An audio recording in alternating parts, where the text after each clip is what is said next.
Hello and welcome to this virtual showcase from Deloitte and IBM. 90 minutes, folks, of industry-leading insight and knowledge sharing dedicated to one vital topic, and that's building a sustainable future. How do we do it? What does good look like in our respective industries?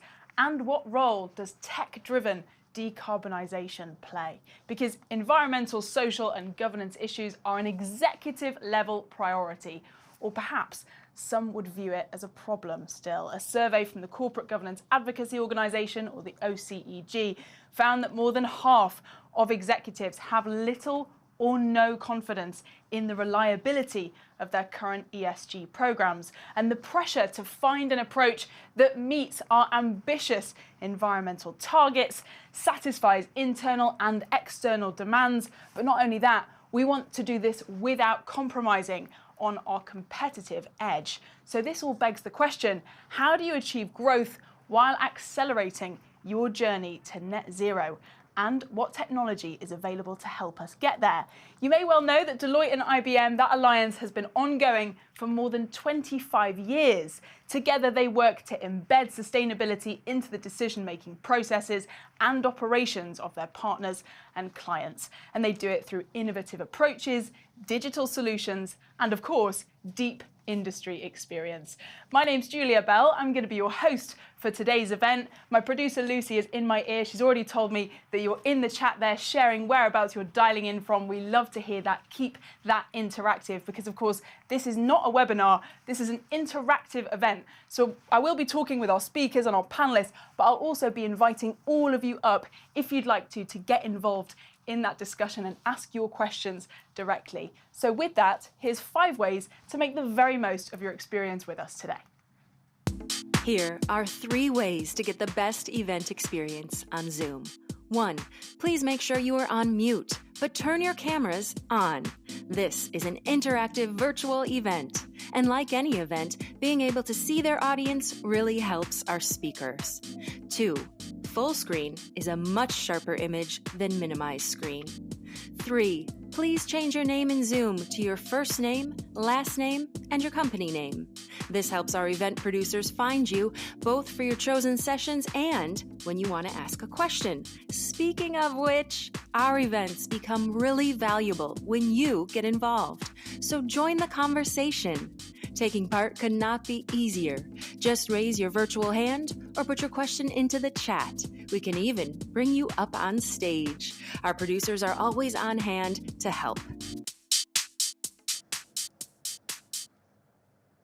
There we go. I said 5 ways, it was 3. We're much more succinct than I thought. And it really is that easy to get involved. Speaking of which, I'd like to launch our first interactive poll of the day. This is where we can gather some insight just into what you're looking forward to taking away from today's event. So that poll should be on your screens about now. We really appreciate your answers here. And while that's running in the background, let's take a look at what we've got lined up for today. First off, folks, John Mennell, Managing Director of ESG and Sustainability Technology at Deloitte, will share a business-level overview of what's going on, the market drivers, and he'll give us a high-level overview of this new green light solution.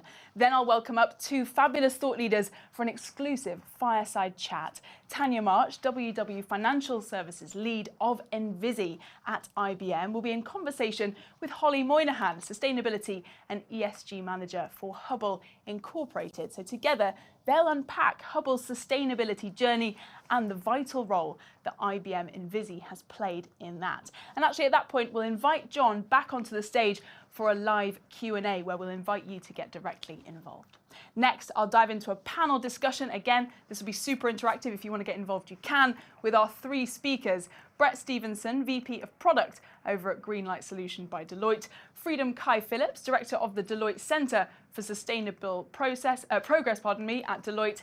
And Kim Nicol, Research Director of ESG and Sustainability Practice at Verdantix. We'll discuss the tools available for implementing a net zero strategy, impacts to doing so, as well as, of course, those challenges. We'll have a bit of a therapy session if you like. And as you know, there'll be ample opportunity to come on stage stage and talk with them directly, which we absolutely love. So to do that, like we say, feel free to pop your thoughts into the chat, and my producer Lucy will help bring you on stage. So before I welcome John to dive into the green light solution and kick this event off, let's quickly play you a video to put it all into context. And if you have your phones handy, folks, look out for a QR code in a few moments.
Amazing. So with that, it is my absolute pleasure to welcome up John Mennell, Managing Director of Deloitte's ESG and Sustainability Strategy Practice, up onto the stage to kick our event off with his first session. John, hello, how are you doing? Good, Julia, how are you? I'm great, thank you for asking. Now in a short moment, we'll get your slides. I would be remiss not to wish you a happy May 4th. Oh, thank you so much. Yes, may the 4th be with you, of course. Exactly. You're a little bit quiet for me, so we'll bring you up in just a moment so I can hear you properly. But we'll get your slides up in just a sec. But before we do, could we get some insight into just what some of the takeaways will be from your session today?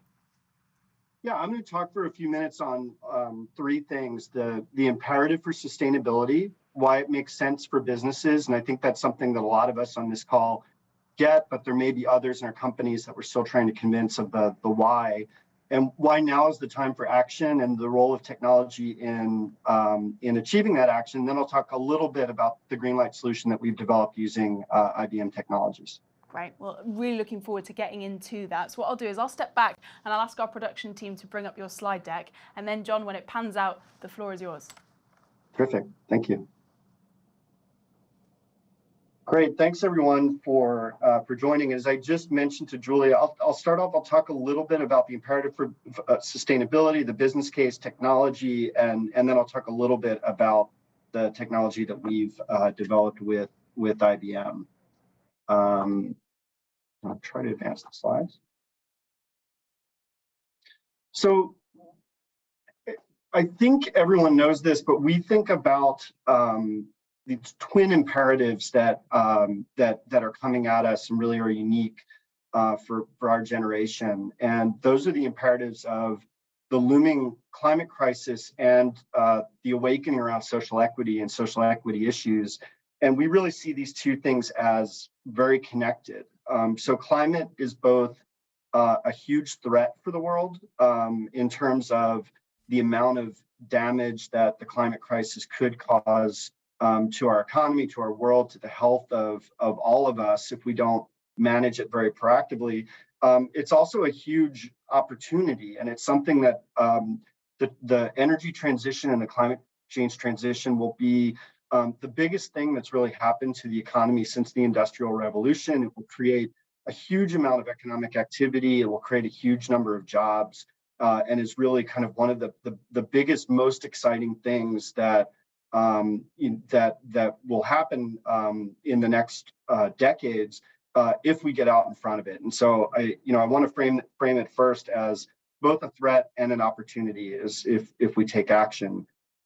Social equity, as I mentioned, is very connected because the climate crisis will have a huge impact on people, and the climate crisis is not really solvable unless it's equitable for people, because it's not just an engineering problem. It will take a huge change in the way that that people live and work, and unless we design solutions for our companies, our economies, our world in an equitable way that keeps people in mind, it not only won't be fair, it just won't be successful. And so thinking of these things together, we think is really important. So why is it important for business? And like I said in the beginning, I think probably a lot of us who have taken the time to come to this conference might get this intuitively. And I think for many large companies, at least, the debate around the why is over. But you all may be facing the needs to convince others in your company or your customers and suppliers. And a couple of the points I would just touch on is that, in general, solving for the climate crisis, reducing the amount of carbon and waste in our business is good for business in almost all cases. It saves money, it creates opportunities. And when we look at the kinds of low carbon products that our companies are launching, the engagement that we're making with our suppliers, the ability to take costs out of our operations by taking carbon and waste out of our operations, are all things that are generally good for business. And so I want to think about that frame. And the important thing when we think about that is the time is absolutely now. So major companies in every industry are already taking action, and it's important for the world and for our ability to deal with the crisis that we all take action now. It's also important for our competitive position, and you heard that a little bit from our clients at Maple Leaf at the beginning, that it's critical from just a competitiveness of the company standpoint that we're all moving from planning to action at this point.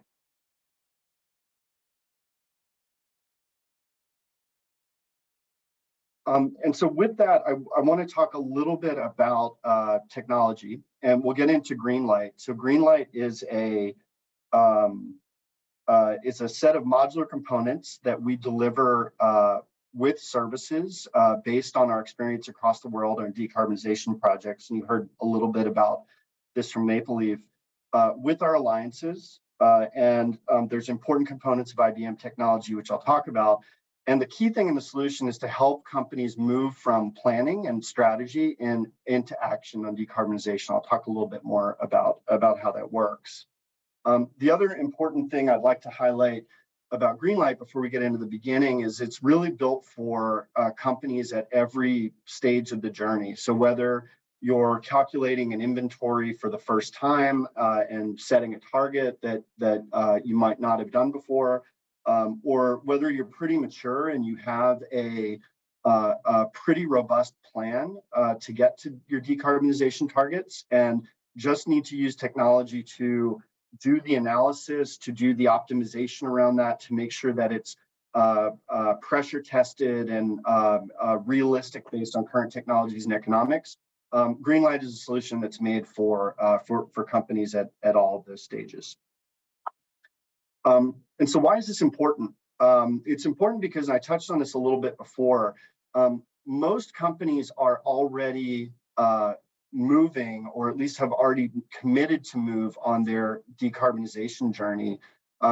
Something like 75% of the Fortune 500, the 500 largest companies, and about 30% of the Russell 2000, the 2,000 largest companies, have already made net zero commitments of some kind. So commitments to substantially reduce the amount of CO2 emissions and equivalent emissions from their businesses.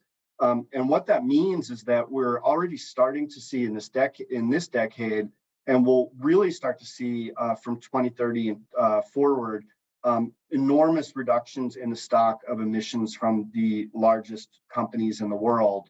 The other thing that's kind of the bad news in that, or really the opportunity in that, is most companies don't feel that they have the quality of the plan, the data to really be actionable and really get to those reductions. And so Julia mentioned a figure about the percent of companies that feel they have actionable data. There's a Deloitte CEO survey that also found that only 5% of CEOs say that they have the data that they need to be able to achieve their net zero goals. And so this is a really substantial opportunity and problem, that there are these dramatic commitments that have been made. There's a huge imperative to get to those commitments, but most companies say that they don't have the systems or technologies to really have confidence that they can achieve them. And that's where, for a lot of us who work in technology, that's where our role comes in. And as technologists, and what we really see is companies moving on a spectrum from where they're thinking about compliance, which is very important, is a very important step, to enhancement of the business, to transformation of the business. And if you think about that, compliance is primarily about creating that transparency, doing reporting out to regulators and external audiences in a transparent and reliable way. For that, you need to have data that's on a yearly or quarterly basis, and you need to have data largely at the company level that you can drill down a little bit below that, but you're basically largely reporting out on a regular basis, a quarterly basis about the company. When you get to enhancement, the time frame is shorter, so you need data that is in the monthly or even weekly kind of time frame, and you need that largely to manage. So it's data for you to make management decisions inside the company, and then it needs to be more granular. So it needs to be down to the business unit or the facilities level, so you can actually manage and make your reductions. And then the third phase we talk about is transformation, which is really you're changing your business. You're changing the way that you relate to your clients or your customers and your suppliers and your other stakeholders. You're putting out new kinds of products. And in order to do that, you need data that's on a weekly or daily or even shorter time frame. So very actionable data. You need data that's very granular. So not just at the business unit or facility level, but is all the way down to the product level. So you know how much CO2 equivalent are in your products and services and how you can manage them and how you can improve design. And we see that as the imperative for technologists. When you get to that enhancement and transformation stage, it's really where the value unlock is for the company. And most companies really need their sustainability professionals, professionals from across the company, from finance, from operations, from marketing and customer, to interact with their technology professionals to really be able to arrive at that state of maturity where that's possible. So, and that brings us to Greenlight. So what does Greenlight do? And very simply, and this was discussed a little bit in the Maple Leaf video as well, it helps the company establish an emissions baseline, so understand how much CO2 is being emitted in the business. It helps them set a target, a goal, which is often a net zero goal. It helps them evaluate the economics of reaching that goal, including tax credits, incentives, and other economics where there are positive returns from the activities you would take and where things need to be financed. It helps you develop a roadmap, so a sequence of projects and investments that you need to reach your target. And very importantly, it also helps you optimize that roadmap over time, because the economics and technologies change a lot. And if you think about the 6 or 7 years that we have to 2030, the decades that we have to 2050, when we need as a world to be in net zero, there's going to be a lot of change, and it's important to be able to optimize and manage those plans over time. And then it also helps you report out with transparency. So to do those reporting for the upcoming SEC regulations, for the international IFRS regulations, the European CSRD regulations, which is an important part of what all of us are trying to do. And so at a really high level, that's what the solution does. We talk about it as, why is it different or why it's important? We talk about it first of all as being ground truth and future proofed. And by ground truth, we mean it's based on real world data from over 600 projects that have been done, and economic analysis that's been done around the world by Deloitte professionals on abatement strategies. It's future proof because of the optimization I talked about and the ability to incorporate new data on economics and technologies changes, and to optimize the abatement roadmap based on that. It's enterprise grade, so it's built. It's a SaaS solution that will satisfy the scale and security requirements of the largest companies. And it's cost and time effective in terms of how it allows you to adopt an enterprise solution that's not just an analytic solution, but can integrate into the technologies in your tech stack. It uses AI to clean gaps in data where they exist, and to provide some important features to make it usable for the user. And then lastly, I will leave it here with a picture of what it does and where IBM sits in the tech stack. And so if you look at it, we're using IBM and Visi for two really important functions. One is for the calculation engine, so the carbon accounting calculation, and the other is for reporting. And then the components that we build around that are some other Deloitte components around global credits and incentives, and the incentives hub, the abatement library that I talked about, the optimizer, and the visualization technologies that I mentioned and were mentioned in the Maple Leaf video. And then it's built on enablers of service organization that's deep in the specifics of each industry. And so with that, I will turn it back over to Julia. Really thank you for your time, and I look forward to questions in the Q&A. Yeah, me too, and I can't wait to pick your brain. In fact, John, we've already got questions that are lining up for later on when I catch up with you. But I have to say, thank you so much just for sharing that overview and all the different solutions, the modular solutions that we can expect to dig more into further detail later on. John, thank you. Thank you. All right, see you later.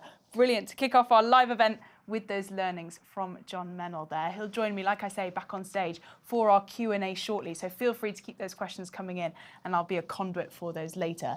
Now, though, let's take the learnings from his session forward and look at where we've seen success on the ground in real time. To dig into their experiences, I'm excited to welcome up Tanya March, WW Financial Services Lead of Invisi at IBM, and Holly Moynihan, Sustainability and ESG Manager for Hubble Incorporated. They're going to have a fireside chat session now. So Tanya and Holly, welcome. How are you? Fine, thanks, Julia. Thank you. Of course, it's great to be with you. So I'll hand the reins over to you very shortly, Tanya, but I'd just love to do some quick introductions if you'd indulge me. Tanya, perhaps I'll start off with you. What is it about this topic and this discussion that you're looking forward to getting into? Well, this is the passion of mine. I've been in the space of working with organisations, leveraging the Invisi platform for over 14 years, and working out of markets like Australia, which in some respects, led the regulatory market around greenhouse gas reporting back in 2008, 2009, and then of course, now been in the US market for the last 8 years. So, any opportunity to bring like-minded professionals together, share learnings, and share the challenges, and how peer-to-peer discussions can really support each other, and continue to reinforce the community of sustainability professionals is great. So love being part of it. For sure. This is just the platform for it. Thank you so much. And Holly, could I pass the floor to you for a quick intro into what you're excited about in this space and what led you to discuss it today?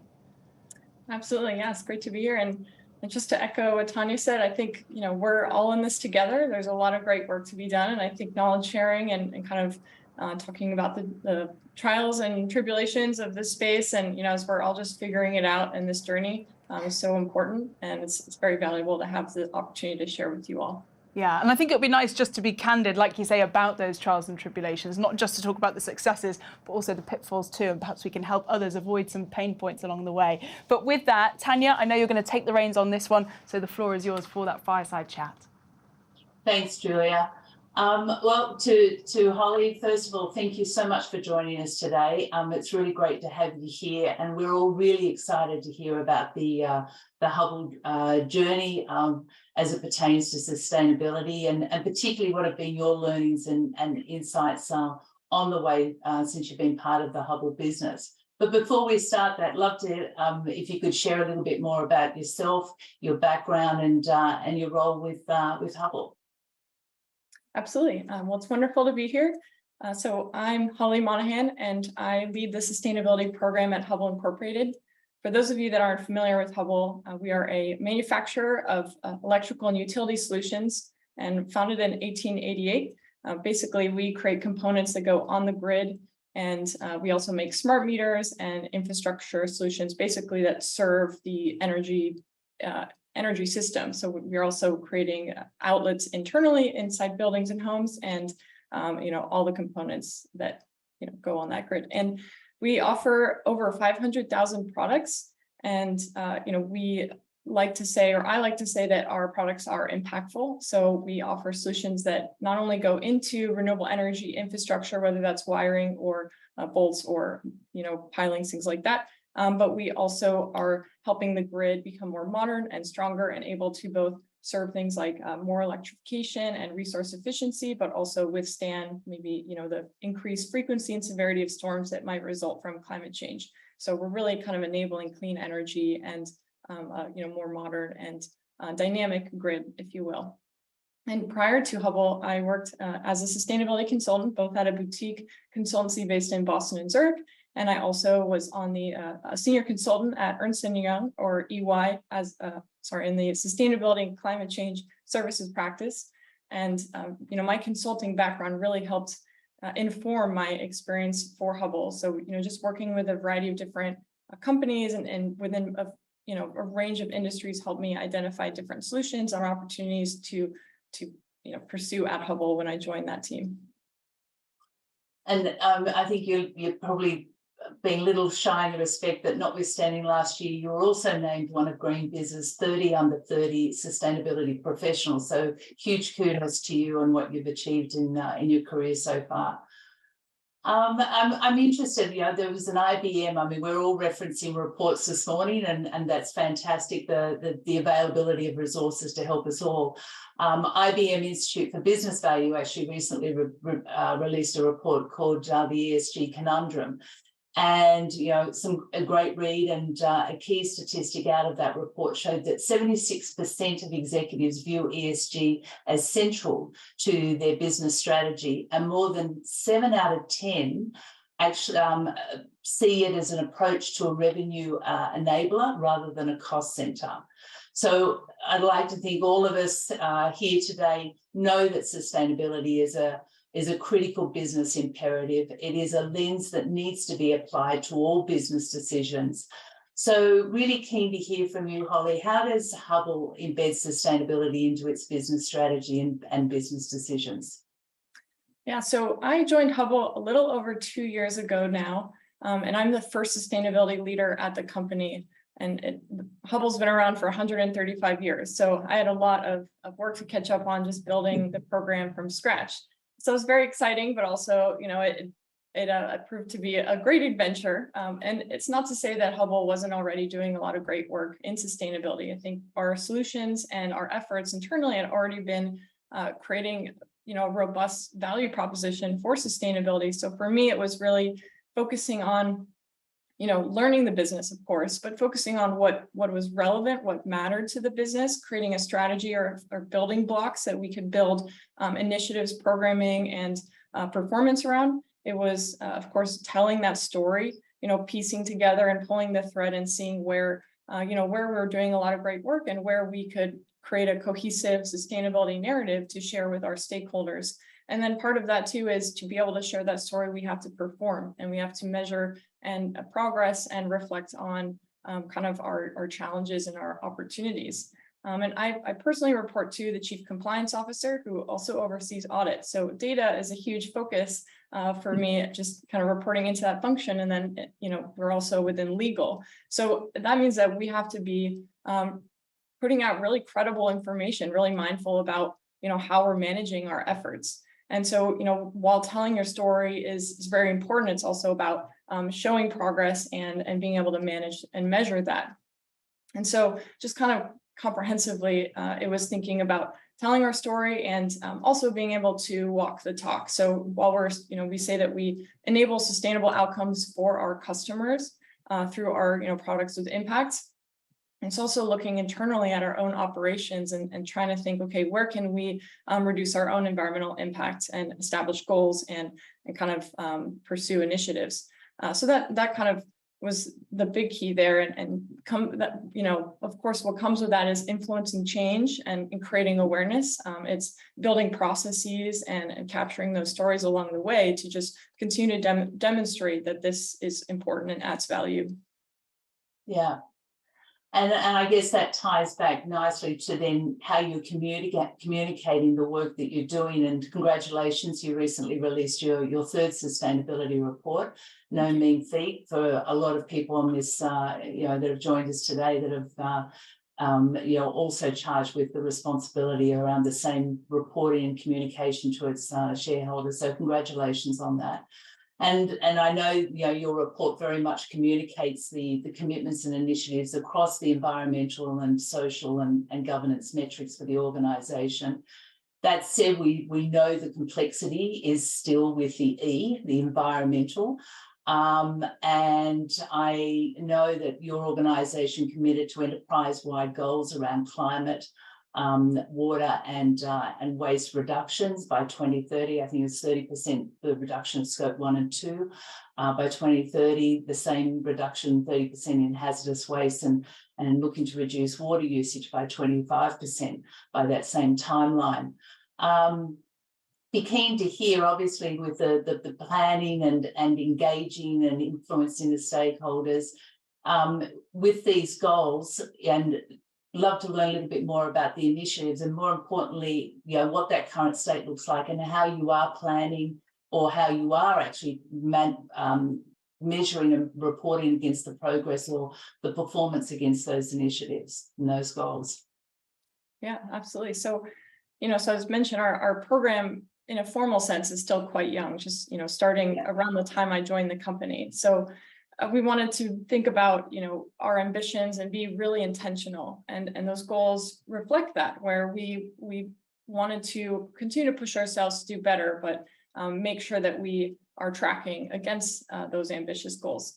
And you can't really, manage what you don't measure. So, of course, the big thing for us was identifying the need for a solution that could help us track our environmental impact. And that's where we partnered with Envisi. And of course, that you and I worked together, which is great. And we established our plan and identified what metrics we needed to measure and kind of implemented the technology, which I think in a sentence sounds really simple, but it was definitely a big undertaking. We really thought about, how we want to compare ourselves to our kind of our baseline. So our new goals are set to a 2022 base year, but we also wanted to understand our historical footprint. So we set out to collect data for 4 years worth of data, starting from 2019 to present, looking at energy, emissions, water, waste, and recycling. And that includes 24 different waste and recycling types across our 100+ global sites, manufacturing, warehouse, and offices. And we did that all in-house. So we, I know certainly plenty of companies think about outsourcing that effort, but for us, we wanted to really learn and understand what was going on in our facilities. And so that meant, eyes on the data, eyes on the invoices, partnering with Envisi, really getting to know the technology quite well. And a big outcome is the key learnings about the data, about waste. I can't express or emphasize enough how valuable it was to see all those invoices, because now I know a lot more about waste than I did before, but also just to really see, understand how we could use the solution. And now we have the data to drive insights, to make better decisions. And part of that is, not only just to identify patterns and see where we can make the biggest impact or progress for our goals, but also to partner with the business to educate our people and say, look, this is what's going on at the facilities or within these business units. We're seeing the greatest opportunities in these different areas. And part of that too is we have a sustainability impact program or initiative where we're able to provide funding to sites, or at least some capital relief for initiatives that help them reduce their environmental impact. So that really helps, the data itself really helps us identify where we can apply those resources and where we can really help our people along the way. And as John mentioned earlier with his intro, being able to drill down to the site level is huge. It has been great to see the insights, the analytics that Envisi is capable of producing, and our leadership is very visual as well. So I find that having dashboards is a tremendous help when kind of describing what's going on. Certainly helps tell the story in an intuitive way. And I guess you've alluded to this, you've touched on this. We know it takes people, process, and technology to really drive change. And certainly when it comes to undertake and enable enterprise-wide sustainability strategy and programs and initiatives. So implementing technology, no doubt, would come with hurdles, would come with learnings. Can you share with everyone today what were some of the hurdles that you experienced? And what worked and what didn't work? Yeah, absolutely. So I think, I think automation is obviously a huge key in this. It augments processes, it helps enable your success. But and Envisi, we have automation occurring with a lot of our data in the sense that we have actually an automated utility bill pay provider for a lot of our sites in the U.S. So we'll data come directly in through that third-party connection into Envisi, but not all of our sites are on that platform, especially our international sites. So we did learn, automatically that manual labor or manual data collection is necessary.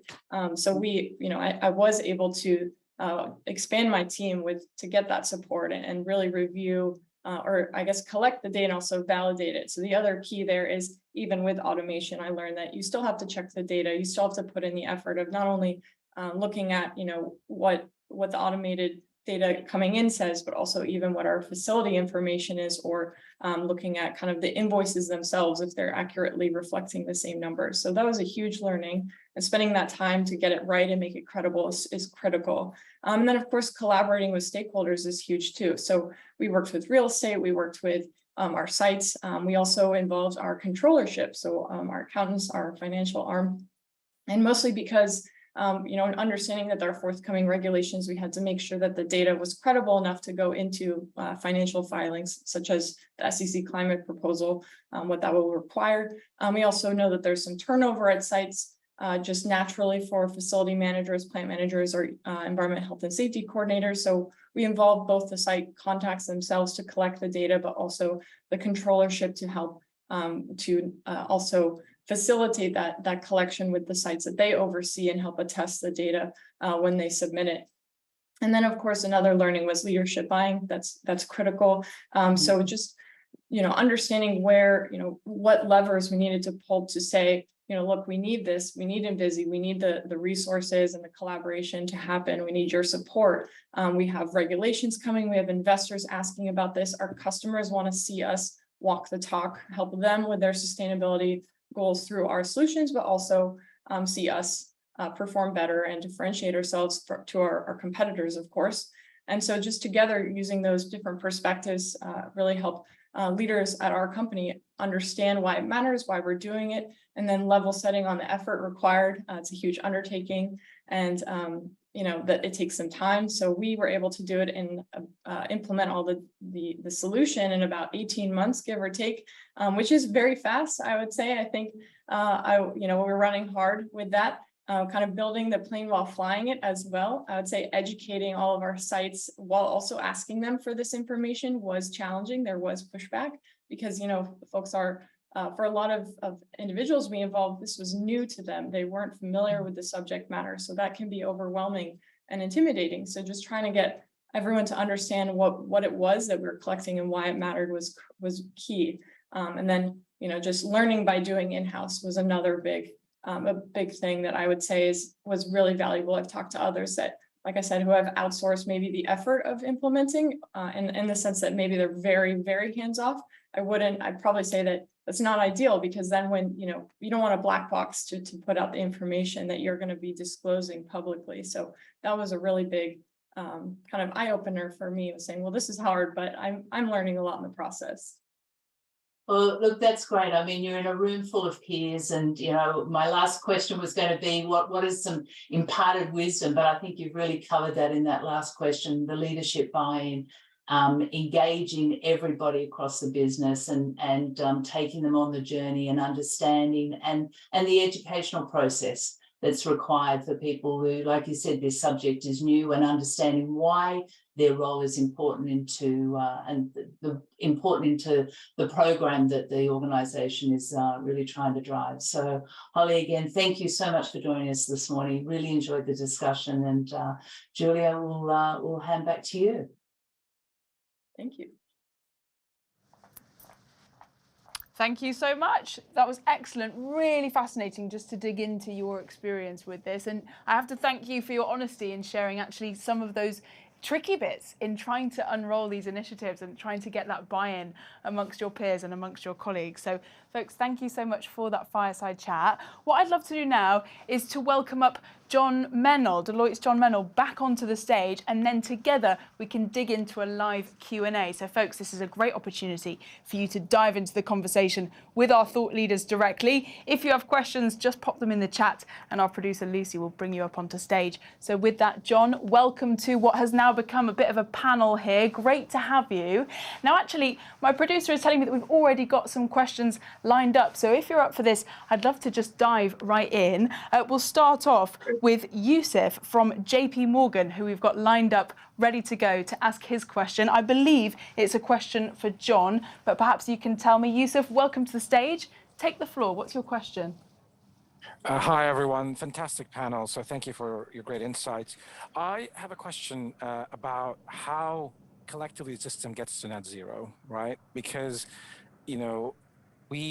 when you talk to individual companies, one of the key levers they're thinking about is carbon offsets, and that works on an individual level and entity, corporate level, and so forth. But I think of the whole system as a whole, you need more than that. You need actual abatement, you need reduction from a gross level, not just continue business as usual and then offset that using financial instruments and so forth. So I'd love to get, and this is something that if you think of environmental groups and activist groups and so forth, that's what they tend to be most critical about when it comes to the credibility of net zero. So I'd love to get your perspective on that particular topic and issue. Thank you. Yeah, I'd be happy to talk about that. Most of the standards bodies, I'm thinking of the science-based target standards, for example, say that companies should decarbonize their operations to the extent possible within their actual operations. And if you look at a company in any specific industry, there are a set of things that can be done and that need to be done, and that actually usually are NPV positive, so they usually make money for the company, and that's electrifying the operations, getting on green electricity, taking waste out of manufacturing processes, electrifying the fleet. Like, all of those things need to be done first. I'd really be interested to hear, Holly's take on this as well. And then the role of offsets are primarily for the unmitigatable parts of the footprint, which science-based targets says should be about 10 to 15% of total. And I'll give you an example. I'm working with a large hospital system now. They're doing a lot of really interesting work in going to green electricity, making their buildings more efficient, electrifying their fleet, doing all of those things. They have about 5% of their footprint from medical gases, that there's just no good technology to mitigate the emissions from those medical gases. So that might be the kind of place that you would see high quality nature-based offsets being part of the solution. If that answers your question. Thank you very much. And Holly, if you have anything, absolutely. I'd be interested in what you've seen in your company. Yeah, I think even also in my prior experience as a consultant, I would say that's, the same perspective. The big focus for us is, how are we able to reduce impact in our own operations? And I also think just from an investment standpoint, from that business lens, that's what our leaders want to see, our stakeholders. They want us to invest in our own operations, our own people, and that could be, we're replacing HVAC systems to help with our energy efficiency, or retrofitting lighting, and what comes with that too is a better work environment. So better lighting, brighter space, more modern, cleaner, maybe with improved equipment across the whole plant floor. So I think that, at least for us, that is our main focus, is our own operations, and then those other levers, we'll pull on those as needed, but the focus for us is investing in our own sites first. Yeah, and look, if I can add to that, there's no question, for quite a number of years, the focus for a lot of organisation was scope 1 and 2. Now that there is a very, very big pivot to scope 3 and a pivot that is forcing organisations, when they're looking at things like category 1 purchase goods and services, moving the needle from leveraging spend data as the proxy data to now actually driving supplier engagement. So I think, own operations, absolutely, supply chain engagement is an absolute critical focus. And working with suppliers to start to actually gather real activity data. There's a focus around supplier emission factors for the goods and the products that they're selling, using that information. So, I don't disagree, absolutely agree with what John's saying around the percentage play of a tool or a mechanism like carbon offsets. But I think, when the big focus very much now is in scope 3, that supply chain engagement is another critical part. Right.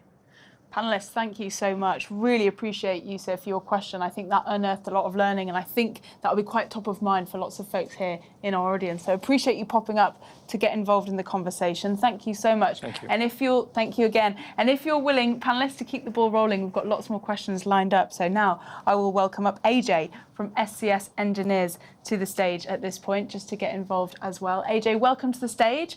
Take it away. What's your question and who is it aimed at, if anyone in particular? Sure. Thanks for this, and good morning, everyone. Rather good afternoon, based on where you are. AJ from SCS. It's a quick question. I know you mentioned about the green light, and you mentioned about the greenhouse gas. Is it specific to only greenhouse gas emissions? Because when we look at sustainability, we are talking about the whole ESG, and we collect data on the social and the governance aspects also. So is the green light solution very specific to greenhouse gas, or are you also looking into broadening it to collect data on other elements of ESG? Yes, it's across the spectrum. So in the environmental model, it's carbon, waste, and water, and then it covers the social and governance factors as well for reporting, and that aligns with the functionality in Visi, which I assume Tanya may want to say a little bit more about. Yeah, I mean, Visi supports the complexity around environmental, obviously, full comprehensive scope 1, 2, and 3. Platforms also used to track social metrics. Governance metrics tends to reside in organisational operational systems and references. So that's less so, but the overarching program is very much to underpin the broader scope of ESG. Excellent. Perfect. Lovely bit of clarity there so for you. Thanks. Great to have you on stage. Really appreciate the question. So, folks, we'll keep the ball rolling because we've got another question lined up for you. This time, we'll welcome Dylan from Gojo Industries onto the stage to ask your question. Dylan, welcome along. Go ahead, take the floor. All right, thanks so much, and appreciate the panelists' contributions today. My question is around new product development processes and whether, I think in particular, Holly, if you have KPIs embedded as new products are coming along to understand either carbon impacts or broader kind of metrics and how your organization goes about evaluating kind of sustainability benefits. Because I know in our case, we're trying to fine tune this a bit so that we really have more incentive to advance projects that are advancing our sustainability goals as well. So just wanted to hear your perspective on that. Yeah, no, great question. So for us, just where we're at with our sustainability journey, we've really focused first on thinking about how we're defining our sustainable products. And that's where the products with impact piece comes in. So measuring kind of revenue associated with that, thinking about how our engineers and our innovation is focused on that. And kind of a lot of that legwork also happened even before I joined. Just we, as a business, we're already thinking a lot more about clean energy megatrends. And then for us, new product development, R&D, that is another area, a great opportunity area where we've already started partnering with engineering, with R&D to think about how we're going to integrate that more, those metrics into their process. And that is a bigger project that'll take us a bit more time, I think, just where we're at. But similar thought where we have a stage gate process for new products, and we already have an environmental, social, and governance kind of stage in that, or gate, I should say. And so that already is kind of at a high level saying, hey, engineer, are you thinking about this? And where our plan is to build that out more, to have very targeted questions where we can track those metrics, a range of different things like, does this have reduced waste? Is it efficient? Does it use recycled materials? So obviously that will help us not only make the products themselves more sustainable, but also enable kind of measuring the emissions associated with that as we kind of get to that stage of our maturity. And I think that with that too is the education piece as well. I think for a business like ours, we've been around for a long time. We are creating new products, but we are also, a lot of the products we already have are doing quite well. So we are sometimes doing line extensions rather than creating a completely new product. So thinking about in our inventory of products, where can we make those changes and kind of work with our customers to still meet their needs and hear their needs, but think more kind of strategically about the impact they might have. Excellent. Dylan, does that answer your question? And then some. It does. And if any of the other panelists have comments on it, I don't know, maybe you've seen other examples in other companies. Yeah, the only thing I'd make a quick add-on is being able to understand the embedded carbon in your product at a granular level, at a bill of materials level is really important. It's being demanded by a lot of customers. What's really important to go along with that is what's your premium pricing strategy? So as you're reducing carbon in your products, how do you actually capture that value? And there are basically three things that we see clients doing is either you make a product that has other benefits that's longer lasting, or in the case of food products, we're seeing a lot of these lower carbon proteins are better tasting products, and in addition to sustainability benefit, and you pass it on to consumers. We're seeing clients who are capturing efficiencies and with their B2B customers and creating incremental pricing for that. We're working with a cement manufacturer that's doing JVs with their large construction partners because their low carbon cement actually lasts longer and so has a higher cost up front but lower life cycle cost. And then the third strategy we're seeing is clients that are in their lower carbon products are creating insets and offsets. So basically creating a tradable carbon-based asset that they can then go sell separate from the product. So thinking about like how you capture value from these reductions is really important. Thanks. John, thank you so much. Dylan, great question. Really appreciate it. And Holly, it's really helpful for you there just to talk about what you do in terms of rolling out these initiatives with new products and getting that discipline early, but also looking back at your inventory too and how do you scope this in. Thank you so much for that thought leadership. So now my producer is telling me that she'd like me to go to our next question. So lots of you lined up. This is great. And I think we've got time for one more, this time from Yash from Indorama Ventures. Yash, I'll welcome you up to the stage to get involved as well. Hello to you. What's your question? Yeah, good morning and good evening, everyone. Thanks for this nice session. I have just a quick questions on this green light solution. So typically we have seen that the data that we capture, we can easily visualize what we have done in the past year on year and where we are today. Sometimes now when we make our plans for the future, does this tool incorporate a future planning also, meaning where is it ending up in 23 and 25 and all the way till 2030, and how to keep a track of whether we are on track or not? That's correct. That's one of the big benefits. The tool allows you to do static forecasting, but then it also allows you to optimize that. And so to look at higher return, lower return, quicker progress to goal, slower progress to goal, higher CapEx budget, lower CapEx budget to run those scenarios. And then it lets you change that, optimize that over time because the economics and technologies are changing really rapidly. So the plan that you put together today won't be the right plan a year from now or 5 years from now. And so that's a big part of what it does. Thank you. A part of the second question, I don't know whether it's related to the Greenland solution or otherwise, is let's say you have a target and it's say I need to get there a 10% or a 25% reduction by such and such year. And I make my plans and I'm seeing that there is a gap.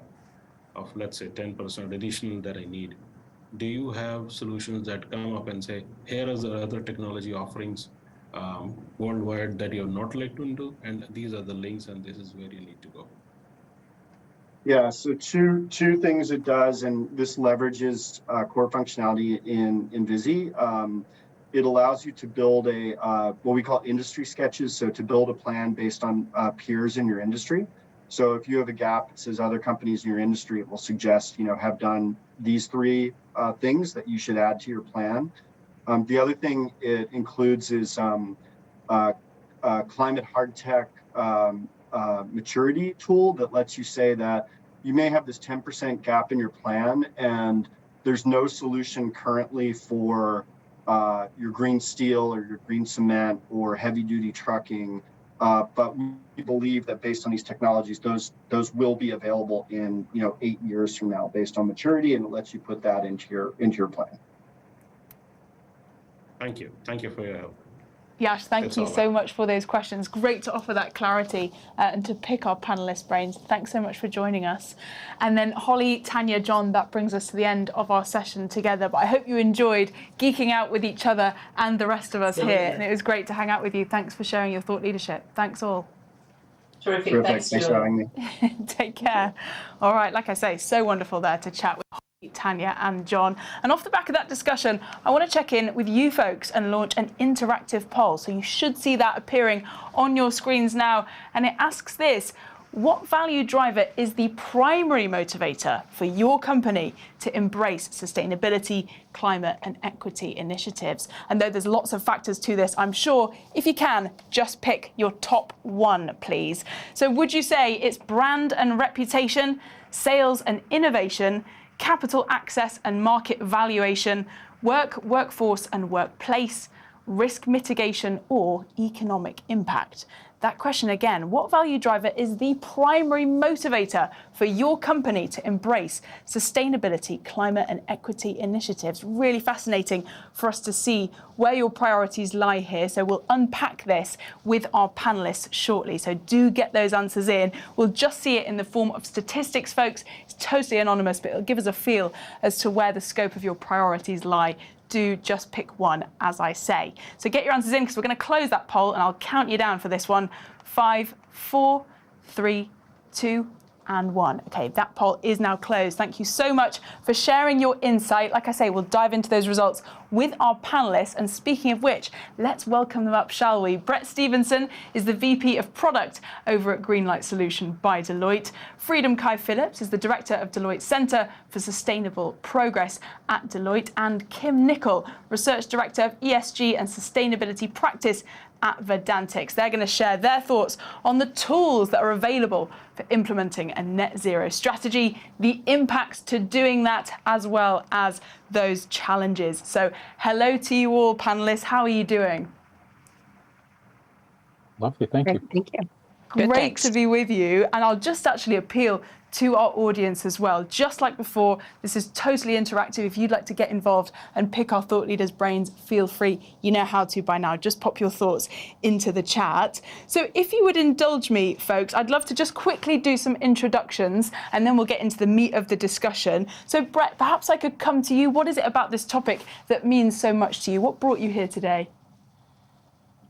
Great question. So I have a sustainability background. I've been in the field for 20 years. And the piece that's so interesting to me is we've been trying to solve this problem for so long, and it's been sitting on the sidelines, and there's been a lot of talk. And so I really see this next period about coming together collectively to solve really hard problems that allow us to really take action and see results in a way that hasn't really been possible in the past. There is something really hopeful about these discussions, especially today, about things that, like you say, we've been sitting with for a long time, and now we're really starting to unearth with this technology. Thank you, Brett. Freedom Kai, could I come to you? Same question, a bit of an intro, please. Sure, I think this is the set of challenges that will define our generation, and that in many ways, future generations will judge our engagement with the natural environment on. So I'm just really incredibly grateful for the opportunity to engage in this space and to be able to work with organizations to move the dial. I think that's a really good way of putting it. Future generations will judge us for what we do. Ominous, but so true and so important. Thank you, Freedom Kai. And then Kim, do you mind if I come to you last but not least? Give us a quick intro, please. Absolutely. So some great responses already. I think I feel the same inspiration that Freedom Kai and Brett speak about. I've been an analyst for a long time, and so part of that work is doing research and understanding what's working for different firms, what kind of challenges they need to tackle, and how to give them some tips how to move forward.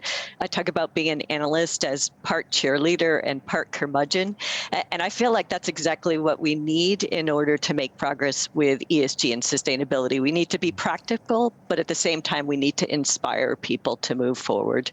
I like that. Part cheerleader, part curmudgeon. Not afraid of those tough conversations, but ready to inspire too. Fascinating. Thank you so much. Now, I'd actually just love to unpack these poll results with you and see if anything sticks out or surprises you folks. So production team, are we okay to bring up those results that the folks here answered and we can see where those priorities lie? Of course, we asked what value driver is the primary motivator for your company to embrace sustainability, climate and equity initiatives. Hopefully, panelists, you can see these too so we can unpack them. Risk mitigation came top of all, with 28% of our audience saying that was their top focus, risk mitigation. And then under that, in second place, brand and reputation. Really interesting. So risk and then brand, underneath just about economic impact. Freedom Kai, perhaps I could come to you. Does anything surprise you or stand out about those results? Risk mitigation came first. What are your thoughts? I love the connection of risk mitigation and brand, because it's one of those things where you see a driver to respond to some of these challenges. But I think there's also a competing driver of the mission-driven, purpose-driven elements of the organization, the alignment of the way in which the organization is thinking, their sustainably led leadership. I think seeing those two sit very closely makes a lot of sense. And I also expect that as we evolve through the maturity curve, the organizations start to think more strategically, that brand recognition element about how they're responding to these challenges. Big time. And really interesting, like you say, that those two things are linked, because perhaps you wouldn't think so ordinarily, but you're right in this context. I'll actually reach out to our audience as well to say, if you'd like to justify or explain why you selected what you did in that poll, feel free. We'd love to hear that. Pop it in the chat and perhaps compare responses. But now I'd love to just get into the meat of this discussion, folks. Freedom Kai, perhaps I'll touch base with you off the back of that poll. Can you share from your perspective how organizations ought to be approaching their role in the transition, this transition that you describe, to a green economy? Well, thank you for the opportunity and the question. My view is that adopting a Paris-aligned leadership perspective is crucial to ensure we do not continue to preserve purely economic growth without fully considering the cost imposed on present and future generations. And there's three reflections I might offer for how organizations can do this. So the first would be, as John highlighted, consider the equity impact on livelihoods. As we advance across this transition, understanding and the creation of an enabling architecture that supports vulnerable communities and incentivizes skill development and reskilling in an equitable way is really, really crucial to our ability to wholeheartedly respond to these challenges. And mature organizations are actively exploring these intersections. They're engaging with governments, and frankly, they're aligning their architecture to ensure that this transition is equitable. The second piece to consider is in many ways hard tech. So being able to consider what the investments are in these frontier technologies and how these are changing the organization and the overall economic landscape.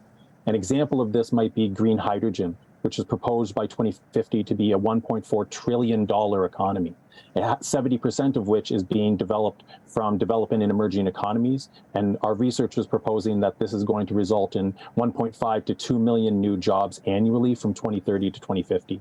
So this really changes the opportunities for organizations and changes that geographic and economic landscape. And I think last is having organizations be able to track their progress towards net zero. John highlighted very on the importance of data. So for organizations, the greater ability to track, refine, and ratchet up their ambition is really the contingent on our availability of tactical data and closing those feedback loops. So I think those three elements really feed into this Paris-aligned leadership view.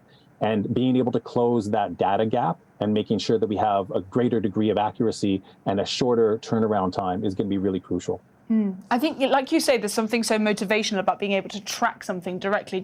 It made me think, I remember when mobile banking apps came out, and suddenly I got a lot better at saving my money because I could actually track exactly what I was doing and what gaps I needed to close. That third point makes an awful lot of sense. Thank you for sharing your thoughts. And just on this technology piece, Brett, perhaps I could come to you. What sticks out about what Freedom Kai talks about there in terms of technology's role in this discussion?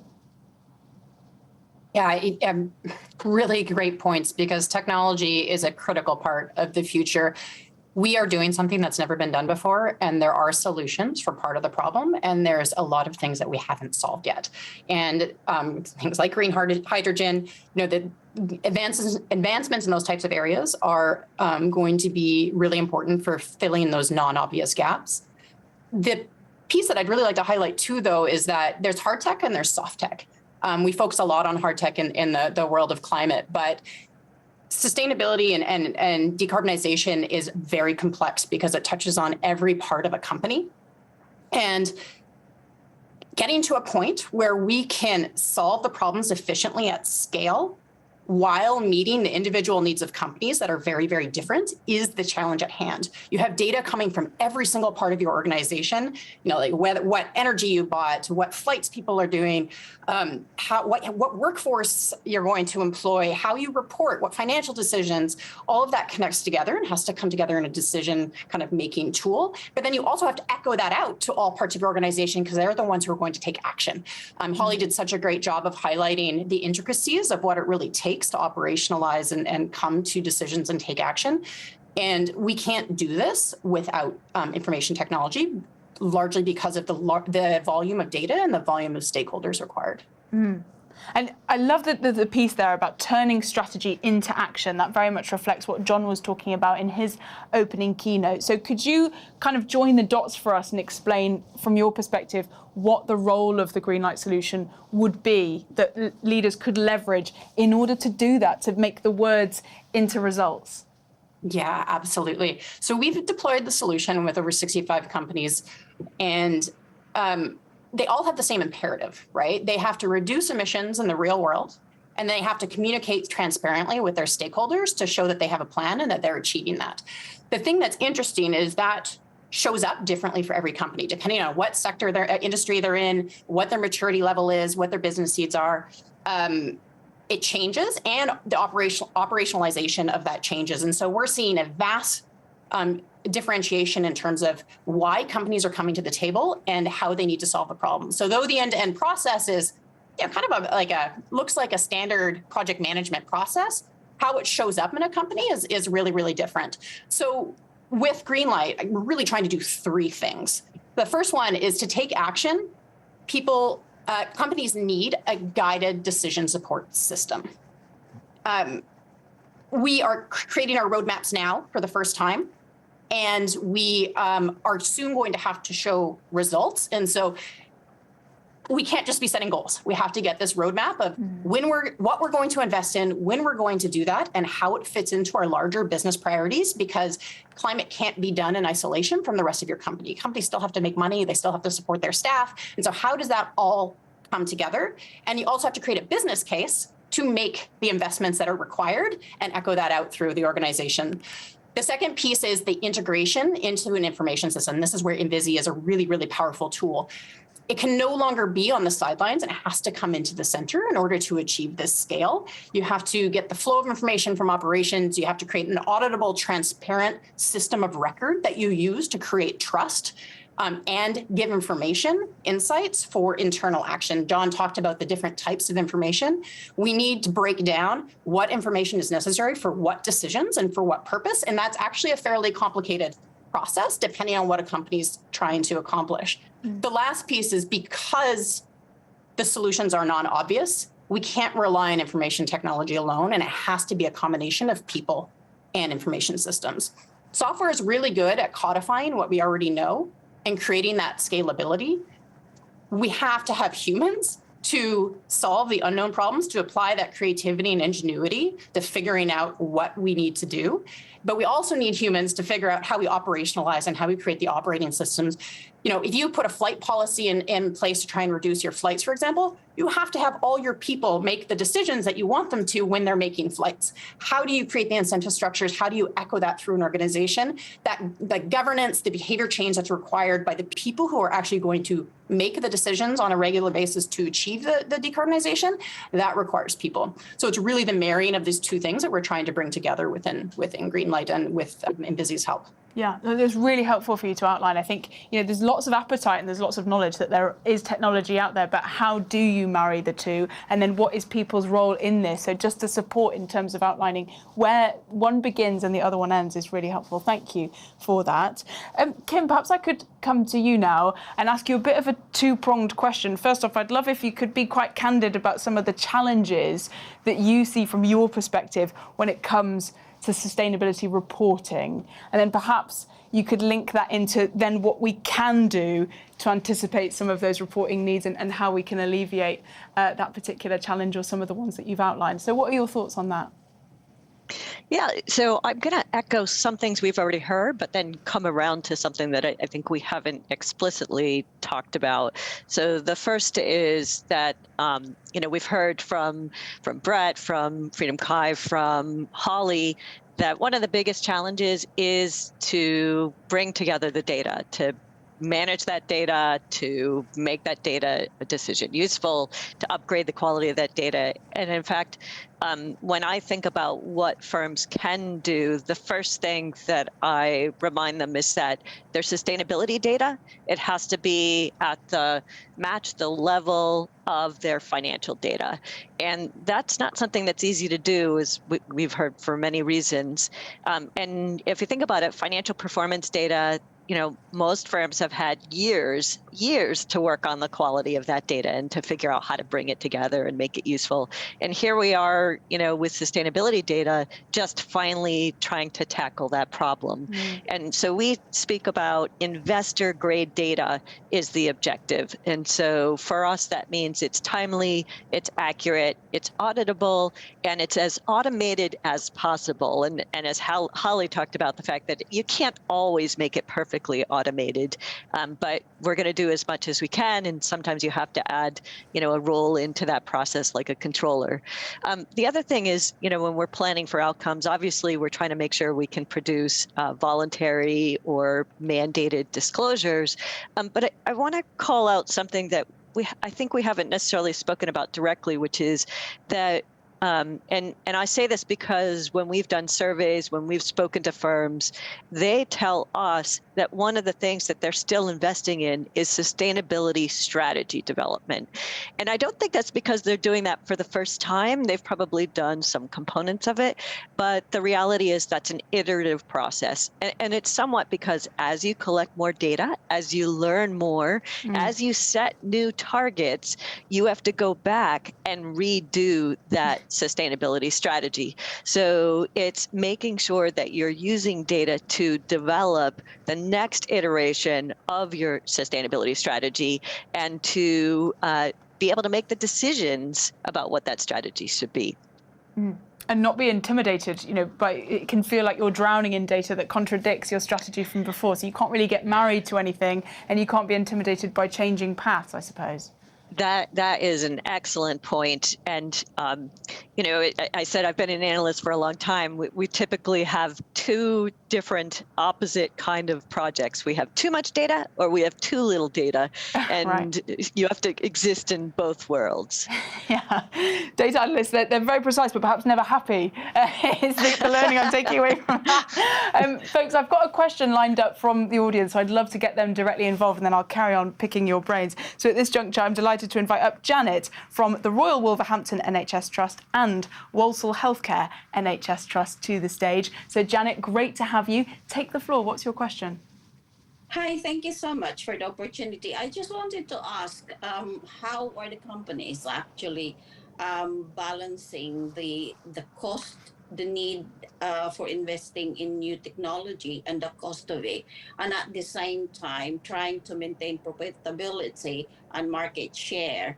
As we know, new technology requires scaling up the staff, requires maybe actually upgrading your production facilities and all that stuff. So how are the companies, in your experience, are actually balancing it, and what the the thought process in terms of decisions made? It's a great point. I'll open the floor. Does anyone want to jump in on this one particularly? I'd love to jump in. So it's a great question. You absolutely need a business case, because if you don't have a business case, your business isn't going to survive. I'll say that if you think about what was motivating people, remember we saw risk mitigation and brand and reputation at the top. And so if you have to justify, those are good things to come back to. How are you going to mitigate risk, and how will that impact either the revenue or the profit for your firm? Similarly, or the costs. Similarly, for brand and reputation, is it going to allow you to continue to serve specific customers? And so always you have to come back to the business case. But that doesn't mean that you can't look for some of the, I think, Brett, you were talking about soft technologies and hard technologies. I think there are hard and soft business case elements as well. Some of it's, if you have the data, you are working towards a common language and a common purpose, you can get people to collaborate better. They may come up with new ideas for new products or operational improvements. So collaboration in general can improve. And so there are other things like that. Let me let Brad or Freedom Kai jump in as well. Sure. Yeah, I'd love to jump in. I think so this is a big part of what we do with Greenlight, is really help try and create this balance within an organization and hold that tension between climate and the larger business priorities. And often what we do with companies kind of out of the gate is try to identify the opportunities where they're actually saving money by taking action. And often that relates to renewable energy purchases. But the idea to get momentum out of the door. The second thing we do is optimize. So part of the idea behind Greenlight is, and there's an optimization algorithm within there with scenario planning that allows you to achieve more with less. So how do you get to the absolute minimum level of investment required to achieve your goals? And then the last piece that we're seeing more and more of, which is really interesting, is companies who are identifying revenue generation opportunities.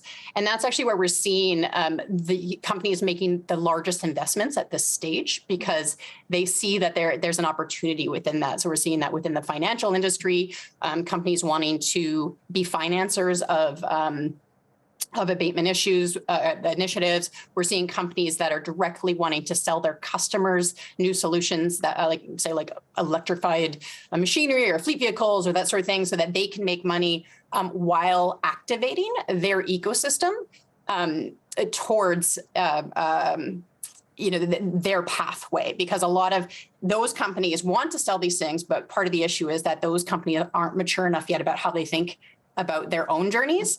And so they do a lot of work with trying to get these, playing like an accelerator role of trying to bring their larger ecosystem of players on board to be able to buy their services. It's a pretty interesting development in the market that's been pretty active over the last few months. Kim, Brett, thank you so much. Yeah, Freedom Kai, please. Those are super comments from Brett and from Kim. I was just going to respond in a healthcare setting. Some of this might come down to the procurement department. So I think, as Brett and John highlighted, the ability to track and establish a modality for strategic responses around the organizational planning and execution is critical, but also being able to set criteria on what you are purchasing as a collective organization really can help operationalize the aspects that you are putting in place. It's really where your dollars are being spent. And as John said, having a sense of where some of those embedded carbon costs are and being able to shift an organization in the right directions is very tactical steps. Excellent. Thank you so much for those best practices. Janet, does that answer your question, give you some insight?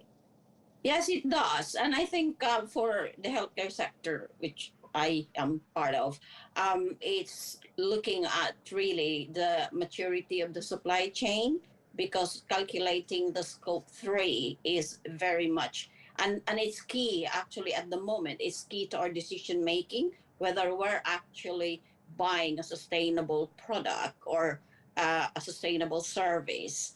vis-a-vis a non-sustainable one. But because of the data is not available within that supply chain yet, or the supply chain is not mature to provide that's more embodied carbon products and things like that, more granular data. So it makes it difficult for us to make that decision. Mm. Of course, and that's kind of what Kim echoes what Kim was talking about there. You always want to improve that data to make those insights, then you might have to reroute following that. But some really great tips there just to look at how to, I suppose, economize this particular route. So really great to have you, Janet. Thanks so much for your questions. Thank you so much. Great to have you. So I'll appeal to our audience off the back of that. If you'd like to get involved, we have about 8 or 9 precious minutes left together. So if you want to, feel free, you know how to, pop your thoughts in the chat and we'll definitely get you up. But can I just come to you, perhaps all of you on this one, just for a bit of a crystal ball, future-telling moment, Mystic Meg moment, if you will. What would you say is in the future for this space? What do you think tomorrow looks like for enterprises who are able to be at the forefront of this? Freedom Kai, you talked about what mature organisations are doing now to align themselves with the government and to align themselves with the best practices for this. So what do you see being next for them? Well, we're seeing on the international landscape is an incredible shift, and this is a really great question. In the early stages of the negotiating text at COP27, we saw explicit reference to the role of the private sector. And in the later stages, it was watered down to what was kind of commonly used as non-party stakeholders. And in the corridors, what we heard is that there's an openness by the parties to call out the role of private actors, but there's also some reluctance among civil society as to how they're demonstrating leadership. So I think that's one of the first things in that crystal ball that we're able to draw out is organizations really demonstrating leadership, leveraging their convening power to be able to build momentum within the sector to articulate what this vision looks like. These technology solutions are not being developed by governments. It's really the innovators at the vanguard that are putting these forward and building the requisite coalitions and ecosystems necessary to actualize them. And then I think the second piece is being able to understand the financial implications of how these are actualized. Some of these are quite costly, capital-intensive projects. Some of the large-scale infrastructure shifts are being deployed in developing and emerging economies where the cost of capital might be quite high.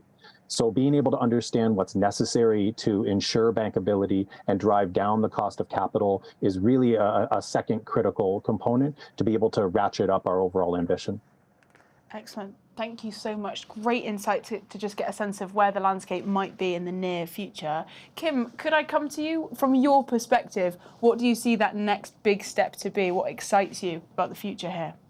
Yeah, John presented a kind of a 3-stage maturity model, and we actually have a 5-stage version where that final stage, that future state, is what we call sustainable innovation. And from my perspective, that means that at scale, we have a transformation, a sustainable innovation transformation, where sustainability is embedded into everything we do, the products, the operations, the people decisions. But if I come back to my favorite topic, the data, we have the data, we have a transparency and a granularity of the data that we need to the point where a firm is not going to be accused of greenwashing, and they're making they have data that is decision useful, and they're really leading not just their industry, but they're pulling other firms along, whether that's their customers or their suppliers or their any kind of partner. Yeah, so that's my future state. Yeah, totally. And we're definitely in a space now where we're having to unearth and unpick old habits of, I suppose, being a bit of an island when it came to our organisational approach. Now, collaboration is absolutely key. So how do we move forward with that? And like you say, if you're the pioneer, then how do you use that good influence to kind of impact that longer chain of partners? Thank you so much. And then, Brett, I can't resist. Can I come to you with that same question? Then I'm told we've got an audience member lined up, but I'll come to you. Yeah, for sure.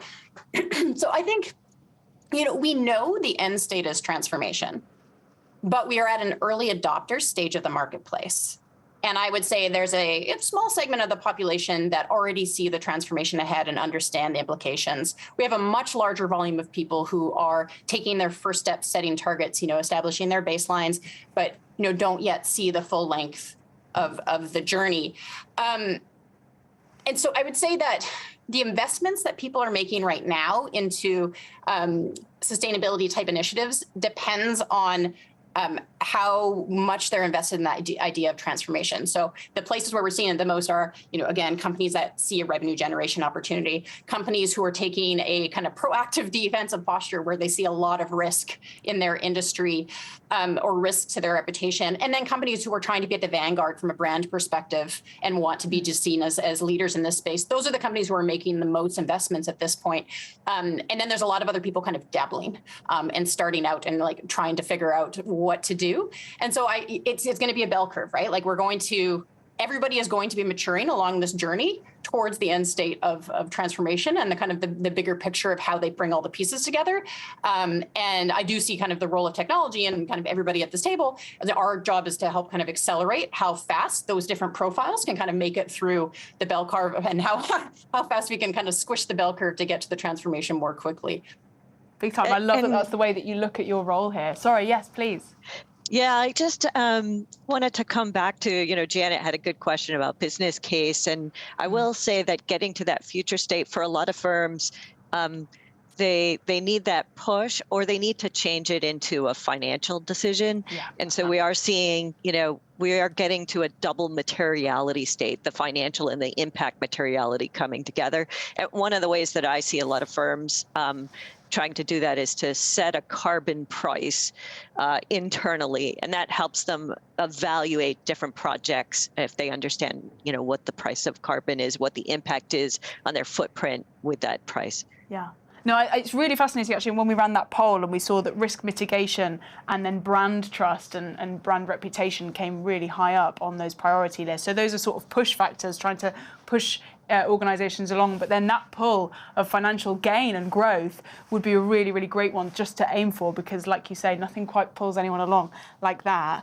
So we've got a couple of audience questions lined up that we can squeeze in, hopefully, to our last sort of 4 minutes together. So first off, I'd love to invite Bill from TBC Corp up to the stage to get a question in. Bill, great to have you. Take the floor. We're just doing an unmute process. No worries, this happens every time. Have we got you? Keep testing it out, and then we'll know when we can hear you. I'll let you know.